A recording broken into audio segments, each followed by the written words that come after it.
এই তিনটি গাছ এতটাই বিপজ্জনক যে শুধু স্পর্শ করলেই আপনার জীবনের সবচেয়ে ভয়াবহ অভিজ্ঞতা হতে পারে। ১.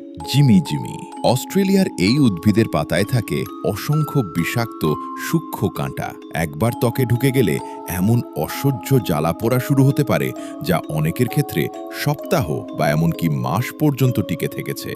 ২. Giant hogweed. দেখতে সাধারণ হলেও এর রস ত্বকে লাগার পর সূর্যের আলো পড়লে মারাত্মক ফোস্কা, পোড়া এবং দীর্ঘস্থায়ী ক্ষতি হতে পারে। তাই ইউরোপ ও উত্তর আমেরিকার অনেক এলাকায় এই গাছের ব্যাপারে বিশেষ সতর্কতা দেওয়া হয়। ৩. ম্যানচিনিল ট্রি। এটিকে পৃথিবীর সবচেয়ে বিপজ্জনক গাছগুলোর একটি বলা হয়। এর ফল দেখতে আপেলের মতো হলেও বিষাক্ত। এমনকি গাছের রস ত্বকে লাগলেও মারাত্মক জ্বালা পোড়া হতে পারে। প্রকৃতির সবচেয়ে বড় রহস্য হলো সবচেয়ে সুন্দর জিনিসও কখনো কখনো সবচেয়ে ভয়ঙ্কর হতে পারে। তাই অচেনা কোনো গাছ কখনোই স্পর্শ করবেন না।